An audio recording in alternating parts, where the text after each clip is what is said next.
नमस्ते मित्रों, आप सभी का यूपीएससी आईएएस एग्जाम्स यानी कि तपस्वी आईएएस में बहुत बहुत स्वागत है।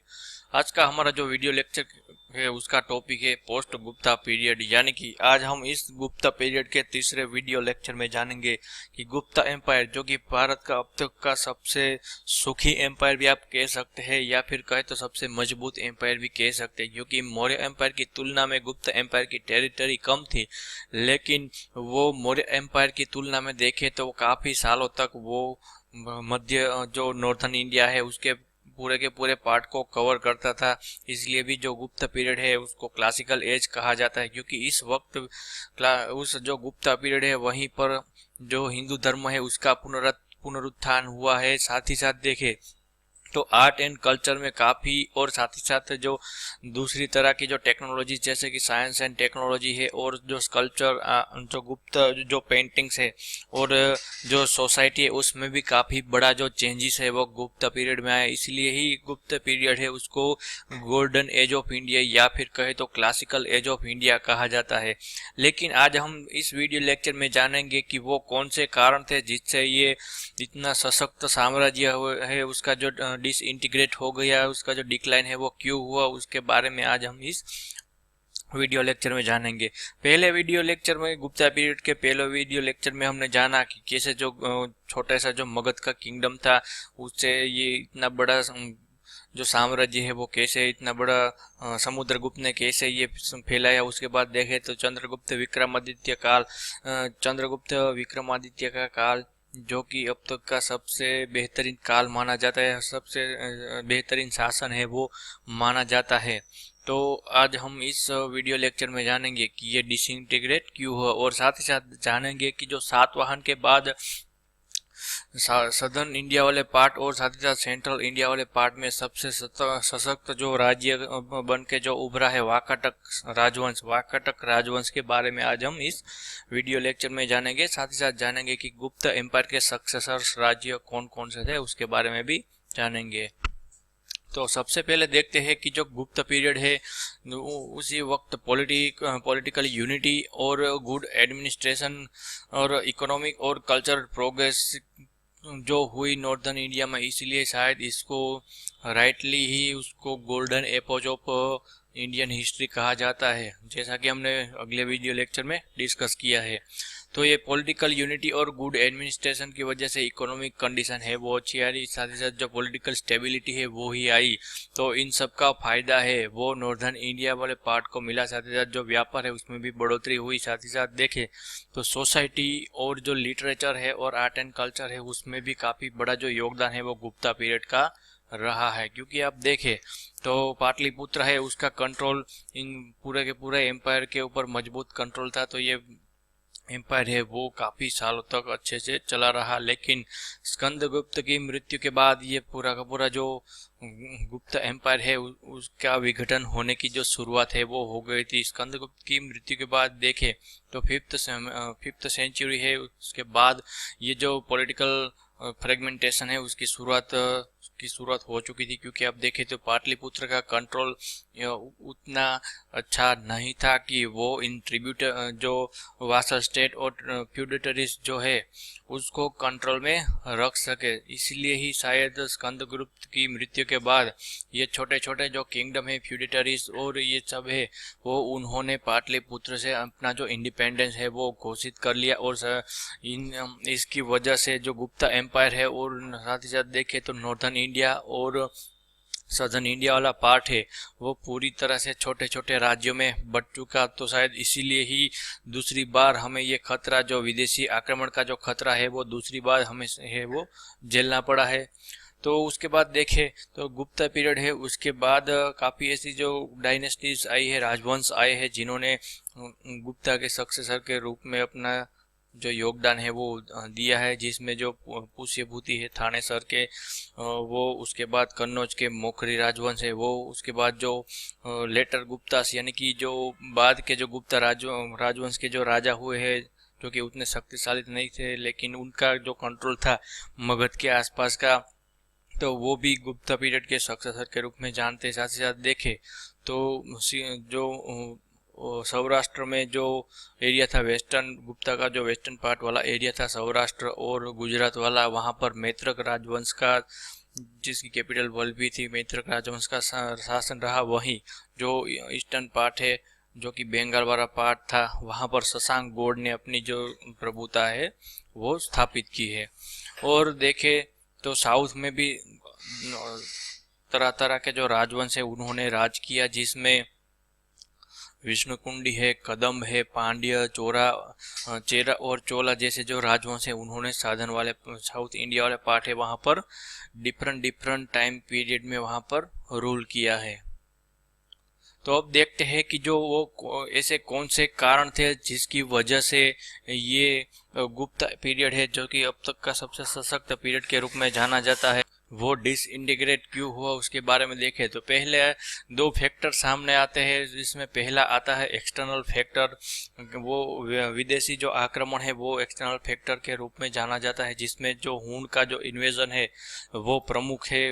उनका जो इन्वेजन है उसी की वजह से जो गुप्ता पीरियड है उसकी काफ़ी क्षति हुई, वो डिसइंटीग्रेट कर गया है। तो हून इन्वेजन के बारे में पहले देखे तो हून थे वो कौन थे? सेंट्रल एशियन ज़ायनोइड ट्राइब थी, जो कि 4 समूहों में वो बटे हुए थे, जिसमें पहले आते हैं नॉर्दर्न हून, जो जिसको ब्लैक हून कहा जाता है। उसके बाद सदर्न हून यानी कि जो रेड हून, ईस्टर्न हून उसको कैलेस्टियन हून कहा जाता है, और वाइट हून जो कि वेस्टर्न हून के रूप में जाने जाते हैं, और उनका अल्कोहल हून्स भी कहा जाता है। और यही वाइट हून लोग हैं, उन्होंने ही गुप्ता पीरियड है उसके ऊपर जो आक्रमण है वो किया था। ये लोग काफ़ी बार्बरिक थे, जो जंगली जैसे थे, उनको सिविलाइजेशन जैसा कुछ वहाँ पर था नहीं, क्योंकि और वो लोग गुप्ता इंडिया के तरफ क्यों आए उसमें भी काफ़ी स्कॉलर है वो मानते हैं कि जो जियोग्राफिकल और टेम्परेचर का कंडीशन है उसका में काफ़ी जो चेंजेस आया, उससे वहाँ पर कुछ जो परिस्थितियाँ है वो उसमें चेंजेस आया, और फेमाइन जैसी परिस्थितियाँ आया। साथ ही साथ जो चाइना के जो रूल थे उन्होंने ही इन सबको वहाँ से सेंट्रल एशिया से बाहर खदेड़ दिया। तो इसलिए भी ये लोग हैं इसमें जो रोम की तरफ गए, पर्सिया की तरफ और इंडिया, तीनों के तीनों जो हाईली सक्सेसफुल सिविलाइजेशन या फिर कहे तो साम्राज्य थे, उन सब के ऊपर उन्होंने अटैक किया और रोम को तो उन्होंने काफ़ी क्षति पहुंचाई, रोम को बर्बाद किया। साथ ही साथ देखे तो पर्सिया को भी काफ़ी उन्होंने बर्बाद किया है। और जब उसकी नज़र पड़ी जब गुप्ता एम्पायर के ऊपर, तो तब कुमारगुप्त है उसका शासन था, तो तब उन्होंने, जिसको हेप्थालाइट्स भी कहा जाता है, उन्होंने गुप्ता एम्पायर के ऊपर अटैक किया। लेकिन उनके जो कुमारगुप्त के पुत्र और बाद में सम्राट बने स्कंदगुप्त, उन्होंने अपनी जो हीरोइक एक्शन है उससे ये जो हुन्स है उनको बुरी तरह से डिफीट किया, बुरी तरह से उनको पराजित किया। और शायद इसीलिए ही ये जो हुन लोग हैं उन्होंने स्कंदगुप्त के बाद भी 50 सालों तक ये जो इन्वेजन है वो गुप्त या फिर कहे तो इंडिया के ऊपर अपना जो इन्वेजन है वो कभी उन्होंने नहीं किया है। और उसके बाद जब पाटलिपुत्र की सत्ता कमजोर पड़ने लगी, तब 500 एडी के आसपास हून है उन्होंने अपने जो सरदार है रामलीला कहा, काफ़ी ऐसे जो इंस्क्रिप्शन और एविडेंस मिले हैं उससे पता चला है कि रामलीला की लीडरशिप में उन्होंने जो गांधार है, सबसे पहले गांधार उन्हीं का ही कैप्चर किया। उसके बाद जो तोरमान है जो कि काफ़ी फेमस राजा था, उसका तोरमान ने पंजाब वाला रीजन है उसको कैप्चर, अपनी जो टेरिटरी है उसमें कैप्चर किया है। और ये जो पूरा इंस्क्रिप्शन है उसमें उसको राजाधिराज महाराज तोरमान शाही जोला कहा जाता है। शायद इससे हम कह सकते हैं कि ये जो हून लोग हैं पहले बारबरिक थे, वो भी थोड़े बहुत इंडिया की जो कल्चर है उससे अफेक्ट हुए। शायद इसीलिए ही जो पहले गुप्ता राजा जो इतने बड़े बड़े जो टाइटल्स एडॉप्ट करते थे, ये तोरमान ने भी अपना जो काफ़ी साम्राज्य बड़ा होगा इसलिए ही उन्होंने ये जो टाइटल है राजाधिराज महाराजा तोरमान शाही जोल का वो उसने अडॉप्ट किया होगा। और देखें तो जो उसका जो साम्राज्य है वो शायद पंजाब जो सिंधु नदी है उसके आसपास रहा होगा, और जो गांधार और पंजाब वाला एरिया है वो उसका जो पार्ट है वो रहा होगा। और इसमें भी जो डिफीट इसलिए भी हुई कि वहाँ पर जो फ्यूडल जो स्ट्रक्चर था और जो एडमिनिस्ट्रेशन था वो उतना इफेक्टिव नहीं था। और साथ ही साथ देखें तो जियोग्राफिकल फैक्टर भी एक बहुत ही बड़ा रोल प्ले करता है, क्योंकि पाटलिपुत्र है वो यहाँ तक मदद है वो जो हेल्प है वो नहीं पहुंचा सकता, शायद इसीलिए ही सबसे पहले देखिए जो फॉरेन इन्वेजन हुए, चाहे वो सिकंदर का इन्वेजन ही क्यों ना हो और या फिर ग्रीक इंडो ग्रीक जो किंगडम्स है उन्होंने ही जब से पहला भारत के ऊपर आक्रमण किया है तो ये गांधार और पंजाब उसको ही सबसे पहले ये जो विदेशी आक्रमण है वो झेलने पड़े। क्योंकि देखे तो तब सत्ता का जो केंद्र था वो मगध था, और मगध और गांधार के बीच जो जियोग्राफिकल जो डिस्टेंस था उसी की वजह से जो ये पंजाब और गांधार वाला एरिया है ये इन विदेशियों के हाथ में चला गया है। और अब देखें तो जो तोरमान है उसका पुत्र है वो उसके बाद सत्ता में आया जिसका नाम था मिहिरगुल, जो कि काफ़ी क्रूर था।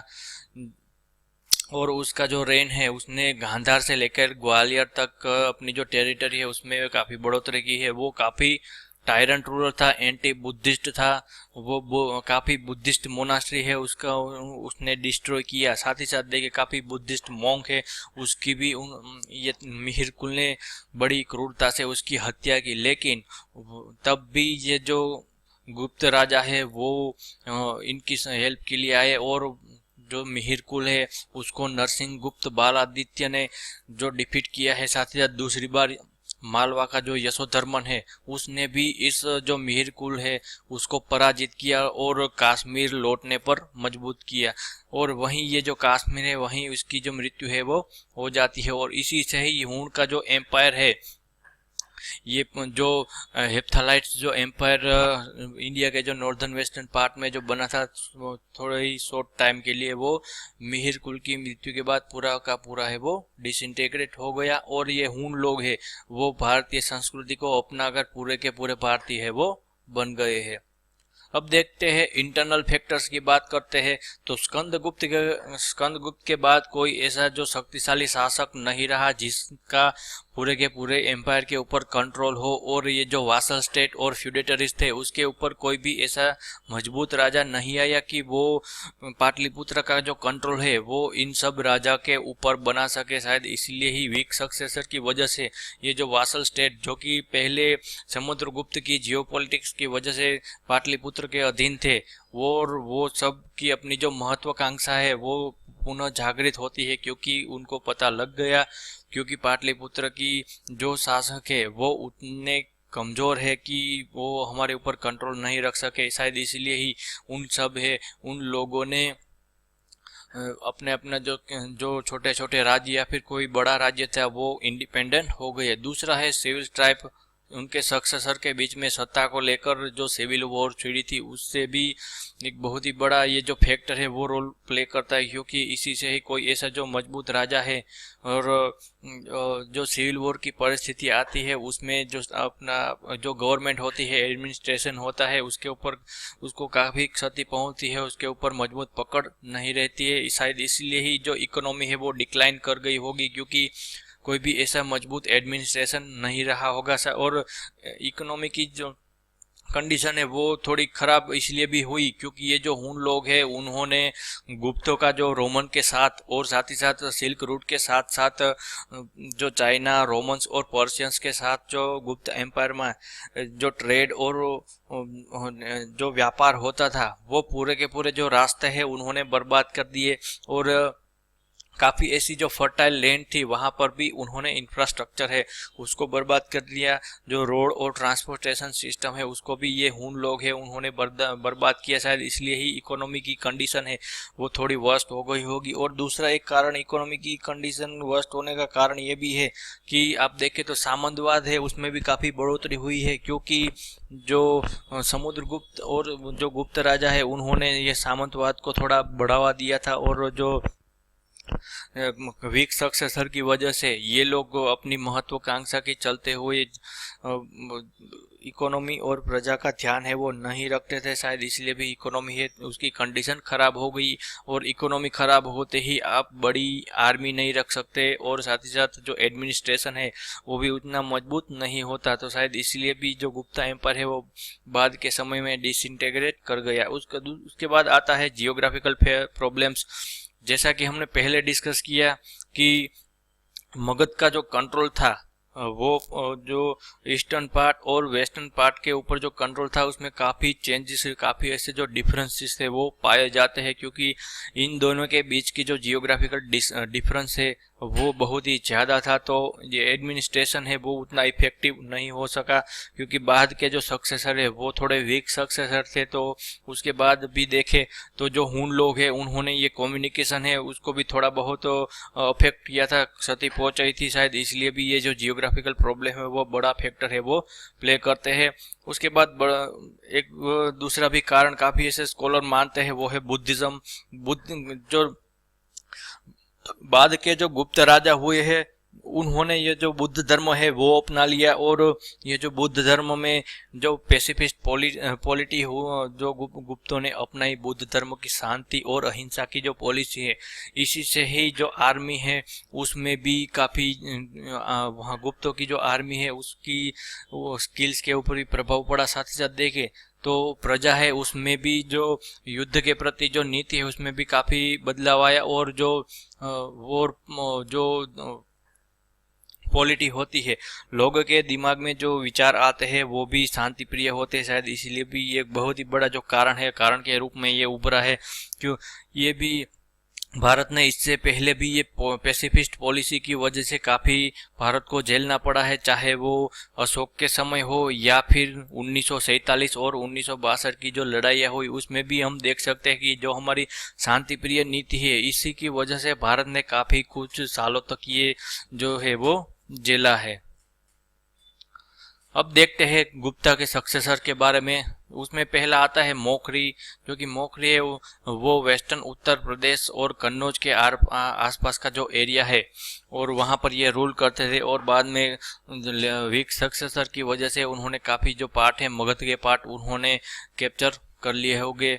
और ये मोखरी ही थे, उन्होंने मगध से जो आखिरी जो गुप्त राजा है उनको भागने पर मजबूत किया, और वे जो आखिरी गुप्त राजा है वो मालवा में वहाँ पर अपना जो कैपिटल है वो बनाना पड़ा। उसके बाद आता है मैत्रक्स, जो कि वल्लभी के मैत्रक्स भी कहा जाता है, जो कि सौराष्ट्र के आसपास का जो एरिया है गुजरात और सौराष्ट्र, जो कि वल्लभी एक बहुत ही बड़ा उस वक्त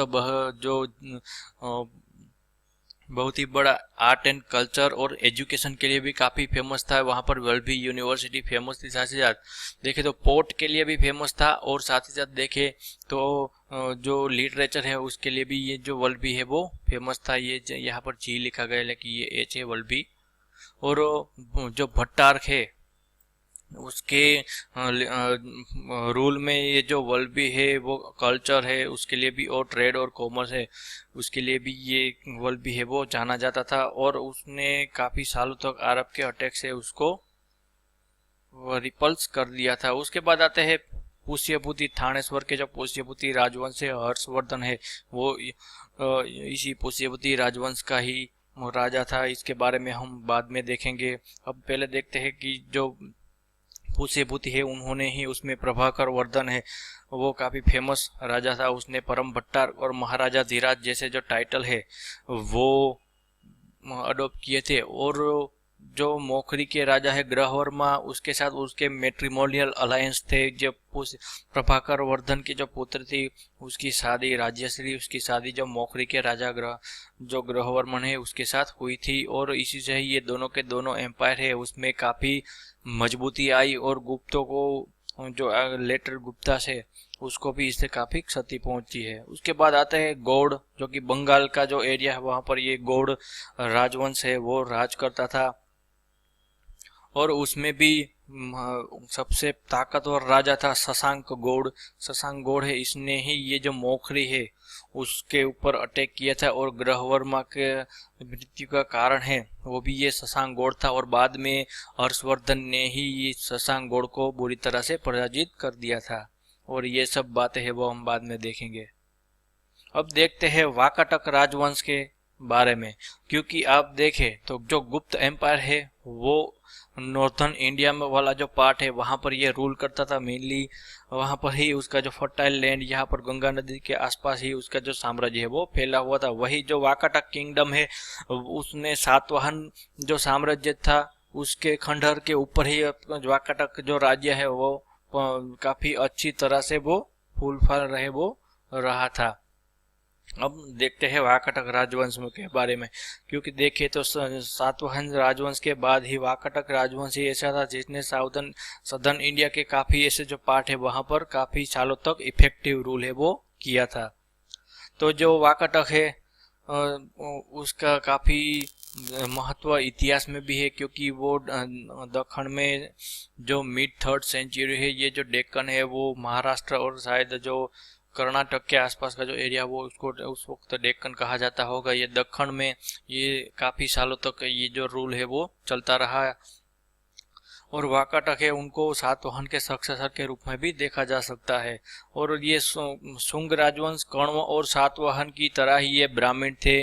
और ये जो विष्णु वृद्ध गोत्र है उससे ये लोग है वो बिलोंग करते थे। और उनका जो एम्पायर था वो सदर्न पार्ट में मालवा, गुजरात और नॉर्दर्न जो पार्ट है में तुंगभद्रा नदी और अरेबियन सी से लेकर छत्तीसगढ़ में जो नल राजा हुआ करते थे उसी की उसके राज्य की सीमा तक उनका बहुत साम्राज्य है वो फैला था। तो जैसे आप देखें तो वाकाटक जो राज्य है वो काफी बड़ी मात्रा में है। अभी आप देखें तो महाराष्ट्र और साथ ही साथ के मध्य प्रदेश और छत्तीसगढ़ और कर्नाटक के कुछ जो हिस्से हैं और आंध्र प्रदेश के भी काफी जो लैंड है वो इस वाकाटक राजवंश की वाकाटक राज्य की ही वो टेरिटरी रही होगी। अब देखते हैं उसमें भी जो उस वक्त देखे तो सातवाहन के बाद दक्षिण में उन्होंने रूल किया। और जो उस वक्त गुप्त राजवंश था वो मजबूती से नॉर्दर्न इंडिया में उभर रहा था। वही वाकाटक है वो सदर्न वाले पार्ट में मजबूती से उभर रहे थे। और उसका जो ओरिजिनल सेंटर है वाकाटक पावर का उसको विंध्यन रीजन है अभी के मध्य प्रदेश है। वहां पर ये काफी ऐसे पौराणिक एविडेंस है उससे ये पाया गए है कि जो वाकाटक राजवंश है वो इसी से ही यहाँ पहले वो रूल करते हैं और बाद में ही ये उतना बड़ा जो साम्राज्य है वो बन सका है। और वहीं से ये जो विदर्भ वाला रीजन है वहीं से ही ये आंध्र प्रदेश और कर्नाटका है वहां तक ये अपना जो साम्राज्य है और उन्होंने फैलाया होगा। और काफी एविडेंस मिले हैं उससे लगता है कि जो कंचनाक है वो वाकाटक साम्राज्य है उसकी कैपिटल है वो रही होगी। और उनके जो इंस्क्रिप्शन है वो काफी बड़े एरिया में मिले हैं। मेनली पूना और सतना के बीच का जो एरिया है वहां पर इन वाकाटक से उनके काफी जो एविडेंस है वो मिले हैं। और उनकी पॉलिटी की बात करें तो मैट्रिमोनियल अलायंस है वो उनकी पॉलिटी के काफी महत्वपूर्ण पार्ट है वो हुआ करता था। क्योंकि उन्होंने जो पद्मावती के जो नाग राजा थे और इंपीरियल गुप्ता यानी कि जो पाटलिपुत्र और पद्मावती दोनों के साथ उनके जो मैट्रिमोनियल अलायंस है वो काफी अच्छे थे। साथ ही साथ देखे तो कदम्ब और विष्णुकुंडी उसके साथ ही उनके जो रिलेशन है वो काफी अच्छे हो गए। और उसमें भी देखे तो वाकाटका ने जो भारसेव शासक है भारसेव जो शासक है पद्मावती के उसके साथ मैट्रिमोनियल अलायंस बनाया होगा। क्योंकि उस वक्त सेंट्रल इंडिया में वो बहुत ही जो पावरफुल है वो हुआ करते थे। शायद इसीलिए ही जो प्रवरसेन प्रथम है उसने वाकाटका के साथ मैट्रिमोनियल अलायंस बनाए हो गए। और उसका जो पुत्र है गौतमी पुत्र उसकी शादी जो भवनाग है उसकी पुत्री वाकाटक राजा था भवनाग उसकी पुत्री के साथ किए हो गए। और उसका महत्वपूर्ण मैट्रिमोनियल अलायंस है चंद्रगुप्त विक्रमादित्य की जो पुत्री है प्रभावती गुप्ता उसके साथ उसके जो रिलेशन है जो मैट्रिमोनियल अलायंस है उससे काफी उसको जो फायदा है वो मिला है। और पृथ्वीसेन प्रथम उसने ही ये जो गुप्त राजवंश है इंपीरियल गुप्ता से, उसके साथ ये जो मैट्रिमोनियल अलायंस बनाया उसी के तहत उसका जो क्राउन प्रिंस था रुद्रसेन, तो उसकी जो पृथ्वीसेन का पुत्र था रुद्रसेन, तो उसकी शादी है, उसका विवाह है, वो चंद्रगुप्त सेकंड की जो पुत्री है प्रभावती गुप्ता, जो कि कुबेर नागा, जो कि एक नागा प्रिंसेस थी, नाग राजकुमारी थी, उसी से जो चंद्रगुप्त को जो पुत्री हुई थी प्रभावती गुप्ता, उसके साथ ये जो रुद्रसेन टू है उसकी शादी करा दी गई। शायद इसीलिए ही गुप्त और वाकाटक है वो बहुत ही मजबूती से एक दूसरे के साथ जुड़ गए हैं। तो अब देखते हैं कि जो विंध्य शक्ति है वो उसके फाउंडर के रूप में जाना जाता है। काफी ऐसे जो पुराण है उसमें उसके एविडेंस मिले हैं कि जो विंध्य शक्ति है वो ही इस वाकाटक राजवंश है उसका फाउंडर रहा होगा। काफी ऐसे स्कॉलर है वो मानते थे कि ये जो विंध्य शक्ति है ये एक शायद एक जो टाइटल है वो रहा होगा, और उसी ने ही विदिशा और विदर्भ वाला जो एरिया है वहां पर ये उसका रूल है वो रहा होगा। और विंध्य शक्ति के बाद आता है प्रवरसेन, जो कि वाकाटक राजवंश का सबसे ताकतवर राजा था। जो विंध्य शक्ति के बाद उसका जो पुत्र है प्रवरसेन प्रथम, या फिर कहे तो पुराणों में इसे प्रवीर भी कहा गया है, वो उसके बाद वाकाटक का साम्राज्य का राजा बना, जो कि अकेला ही ऐसा राजा है जिसने सम्राट या फिर कहे तो एम्परर की जो टाइटल है वो उसने अज्यूम किया हो। और इसी से ही काफी ऐसी military campaign, successful military campaign है उसने चलाई, और उसका जो साम्राज्य का बढ़ावा है उसने प्रवरसेन प्रथम ने काफी अच्छी तरह से किया है। शायद इसीलिए ही उसने 4 अश्वमेघ यज्ञ किए थे, क्योंकि अश्वमेघ यज्ञ तभी ही किए जाते हैं जब आपने सक्सेसफुल मिलिट्री कैंपेन है वो चलाई होगी। और उसके बाद अश्वमेघ यज्ञ के अलावा उसने एक वाजपेयी यज्ञ है वो भी उसने कराया था। और उसकी देखे तो वो काफी ऐसी बड़ी टेरिटरी है उसका मालिक था, जिसमें विंध्य रीजन के साथ साथ देखे तो बुंदेलखंड और बागेरखंड रीजन, मध्य प्रदेश, विदर्भ और महाराष्ट्र का जो एरिया है और काफी मध्य प्रदेश का भी एरिया है वो उसके साम्राज्य का पार्ट रहा होगा। और प्रवरसेन प्रथम जो कि ताकतवर राजा था, उसके बाद उसका जो पोता है रुद्रसेन प्रथम, वो उसके बाद वाकाटक का राजा है वो बना था। और प्रवरसेन की मृत्यु के बाद जो वाकाटक राजवंश है वो 2 ब्रांच में बट गया, जिसमें प्रवरपुर नंदीवर्षण ब्रांच कहा जाता है, और दूसरा है बासिम या फिर कहे तो वत्सगुल्म ब्रांच। वत्सगुल्म जो कि एक मिलिट्री हेडक्वार्टर था, तो इसी से ही उसको वत्सगुल्म है वो कहा जाता है। अब देखते हैं प्रवीर या फिर कहे तो प्रवरसेन की जो 2 पुत्रों ने जो साम्राज्य को डिवाइड किया था, उसमें पहला आता है उसमें गौतमी पुत्र है रुद्रसेन, पृथ्वीसेन, और ये जो रुद्रसेन है वो इम्पोर्टेंट है। उसके बाद आता है दिवाकर सेन। और वहीं देखे तो दूसरी ब्रांच है बासिम ब्रांच या फिर वत्सगुल्म ब्रांच, उसमें जो राजा हुए उसमें सर्वसेन प्रथम, विंध्य शक्ति और प्रवरसेन द्वितीय, सर्वसेन द्वितीय, देवसेन, हरिसेन, ये सब जो राजा है वो इसी से ही हुए हैं। और ये जो हरिसेन है वो इस ब्रांच का काफी पावरफुल राजा है वो रहा है। और जहाँ इंटरेस्टिंग बात यही है कि जो गुप्त साम्राज्य है वो जो माफ कीजिएगा जो वाकाटक साम्राज्य है वो इतनी बड़ी ताकत के साथ उभरा है उसकी, तो पाटलिपुत्र की नज़र इसके सामने क्यों नहीं पड़ी। लेकिन समुद्रगुप्त ने ऐसा नहीं किया। जब उसने अपनी साउथर्न इंडियन वाली कैंपेन चलाई है तब शायद उसने वाकाटक है उसकी ताकत के चलते या फिर कहे तो उसकी जो महत्वता को समझते हुए, और जो समुद्रगुप्त जो कि स्टेट्समैनशिप और जियोपॉलिटिक्स के लिए जाना जाता था, उसने जो कूटनीति दिखाते हुए वाकाटक जो राज्य था उसके ऊपर अटैक नहीं किया। क्योंकि आप देखिए तो समुद्रगुप्त के जो इलाहाबाद इंस्क्रिप्शन जो मिले हैं उससे कहीं पर भी वाकाटक साम्राज्य का जो उल्लेख है वो नहीं हुआ है। काफी ऐसे सदर्न इंडिया वाले कुछ राजा है जो समुद्रगुप्त ने 12 राजा जो हराए थे उसमें कहीं पर भी वाकाटकों का नाम है वो नहीं लिखा है, क्योंकि समुद्रगुप्त को भी मालूम था कि जो वाकाटक है वो काफी एक यूजफुल अलाइज के रूप में वो उभर सकते हैं।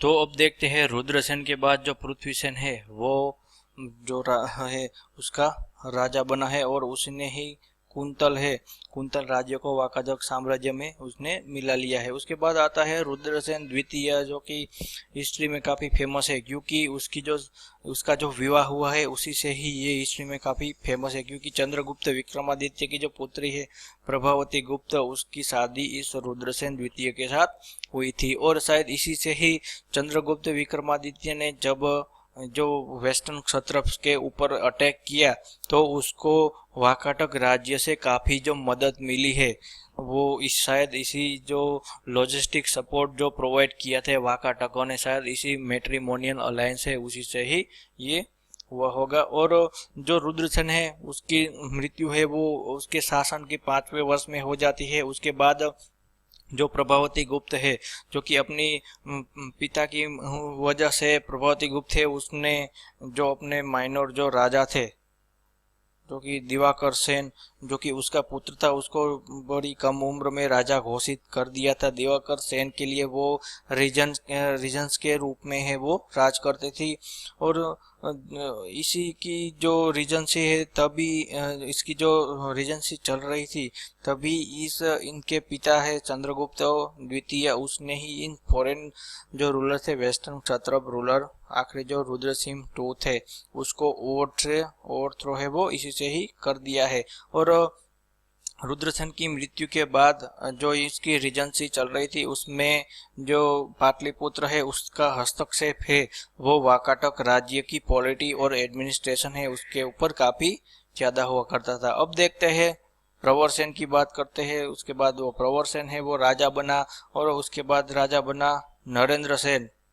जो नरेंद्र सेन है उसने जो गुप्ता एम्पायर है उसके बाद का जो पीरियड है उसमें लेटर गुप्तास के पीरियड में उसने जो कौशल और मेघालय उसके ऊपर अटैक किया होगा, जो कि बुद्धगुप्त के वक्त उसने अटैक किया, और मध्य प्रदेश और बुंदेलखंड की जो कुछ टेरिटरी है वो इस नरेंद्र सेन ने ही कैप्चर कर ली थी। उसके बाद आखिरी राजा है पृथ्वीसेन द्वितीय, जो कि पृथ्वीसेन द्वितीय है, उसने काफ़ी सालों तक राज है वो किया है। और इसकी मृत्यु के बाद जो उसका जो किंगडम था वो हरिसेन, जो कि वत्सगुल्म ब्रांच का जो राजा था, काफ़ी ताकतवर राजा था, उसने ही ये पृथ्वीसेन द्वितीय की मृत्यु के बाद ये एम्पायर है वो कैप्चर कर लिया था। अब देखते हैं बासिम ब्रांच या फिर वत्सगुल्म ब्रांच, उसकी बात करते हैं।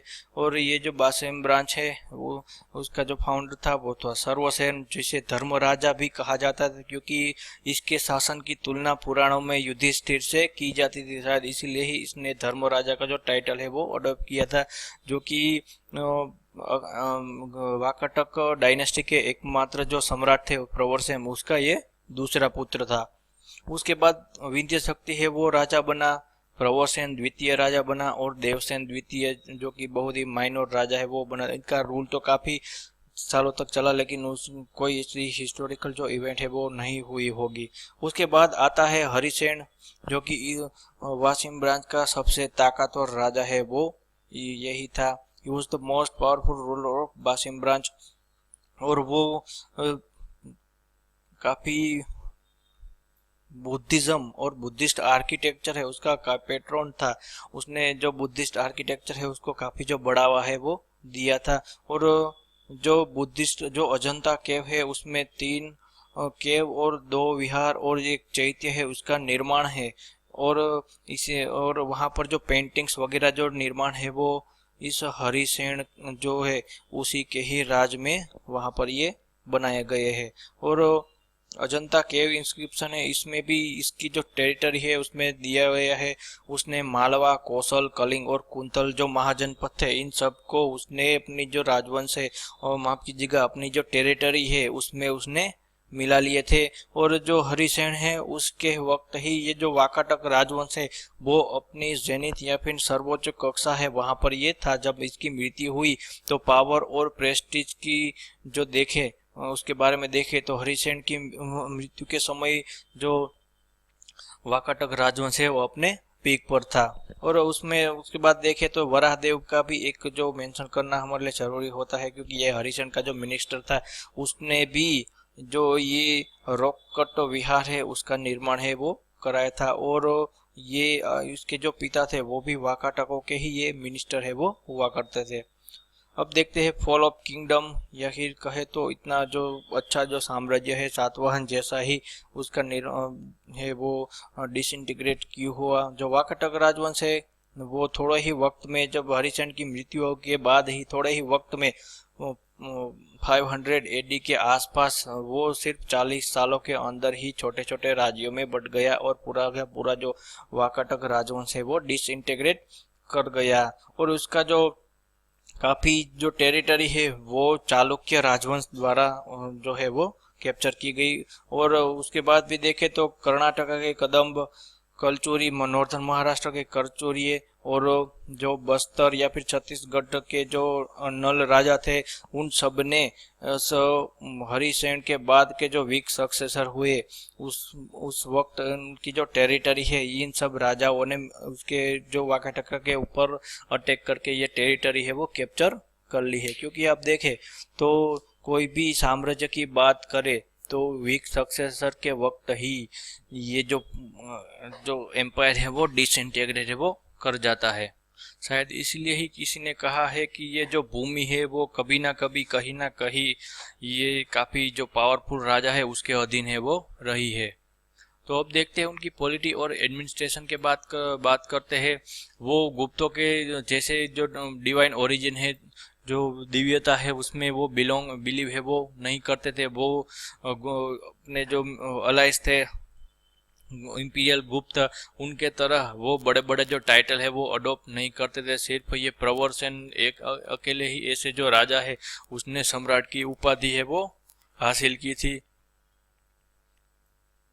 वाकाटक को जो पॉलिटी उसमें अलाइस के लिए काफी महत्वपूर्ण स्थान है वो हुआ करता था। और गुप्तों के तरह ही वो लैंड ग्रांट है, ये जो वाकाटक है वो लैंड ग्रांट्स के लिए काफी जाने जाते थे, क्योंकि उसने काफी ब्राह्मण्स को बड़ी बड़ी जो लैंड्स है वो उसका जो दान है वो कर दिया था। और इसी में 3 तरह की फ्यूडेटरीज है उसको ये लैंड ग्रांट्स है वो कराते थे। उसमें उसके बाद देखे तो वुमेन्स की बात करें तो वुमेन्स की कोई भी रानी है उसके बारे में उल्लेख है वो नहीं किया है। लेकिन जो रुद्रसेन की अग्रमहिषी या फिर कहे तो चीफ कॉन्सोर्ट, क्वीन कॉन्सोर्ट है, वो सिर्फ प्रभावती गुप्त का ही मेंशन है वो वाकाटक के हिस्ट्री में मिलता है। उसके बाद जो अजित भट्टारिका है जो कि एक नाग राजवंश की ही राजकुमारी थी, इन दोनों का ही उल्लेख है वो सिर्फ वाकाटक की हिस्ट्री में मिलता है। और जैसा कि हमने पहले डिस्कस किया कि प्रभावती गुप्त की रीजेंसी है उस वक्त पाटलिपुत्र है वो वाकाटक की पॉलिटी के ऊपर ज़्यादा इन्फ्लुएंस है वो करता था। अब जो ये देखे तो बेल्लोरा और चमल प्लेट इंस्क्रिप्शन में ये जो एडमिनिस्ट्रेटिव यूनिट्स है उसमें के बारे में दिखा गया है। उसमें कहा गया है कि जो राज्य है वो राज्य, कथा, पता, मार्ग, आहार, भोग, भुक्ति और राष्ट्र जैसे जो यूनिट्स है उसमें जो ये पूरा का पूरा है वो बटा हुआ है। और दंडिन का जो 10 कुमार चरित है उसमें भी वाकाटक की पॉलिटी और सोशल लाइफ है उसके बारे में है वो काफ़ी जो जानकारियां है उसमें दी गई है। और उसमें लिखा गया है कि वाकाटक राजवंश के जो पॉलिटी थी उस वक्त की एडमिनिस्ट्रेशन था उसमें मंत्री, अध्यक्ष, कलपुत्र, सर्वाध्यक्ष, अजस्वनामी राज्याधिकारी और इस तरह के जो अधिक ऑफिसर्स हुआ करते थे उसके बारे में इस 10 कुमार चरित है उसमें उसका जो उल्लेख है वो किया गया है। और वाकाटक की सबसे फेमस वो जाने जाते हैं तो वो ये अजंता केव्स है उसका निर्माण के लिए जाने जाते हैं। वो आर्ट एंड आर्किटेक्चर के काफ़ी पेट्रोनेज है वो हुआ करते थे। जो रॉककट बुद्धिस्ट विहार चैत्य है वो इस वाकाटक के जो रूल है तब भी ये है वो बने हुए हैं। और जो अजंता केव है उसकी जो रीडिस्कवरी है वो किसके द्वारा की गई, कैप्टन जॉन स्मिथ जो कि मद्रास रेजिमेंट का एक ब्रिटिश ऑफिसर था। उसने अप्रैल 1819 में जब ये शिकार के ऊपर निकला था तब उसने ये जो अजंता की जो केव्स है उसका जो खोज है वो की होगी। शायद काफ़ी एक कहानी ये भी है कि जो एक गुफा है उसमें उसका जो नाम है उसने शायद ये चाकू से वहीं से ही ये लिखा होगा, ये ऐसा कहा जाता है। तो ये था मेरा पूरा का पूरा video lecture later Gupta period या फिर कहे तो पोस्ट गुप्ता पीरियड, जिसमें हमने देखा कि गुप्त पीरियड जो कि इतना सशक्त साम्राज्य था वो डिसइंटीग्रेट क्यों हुआ। तो आशा करता हूँ कि आपको ये जो पूरा का पूरा वीडियो लेक्चर है वो अच्छा लगा होगा।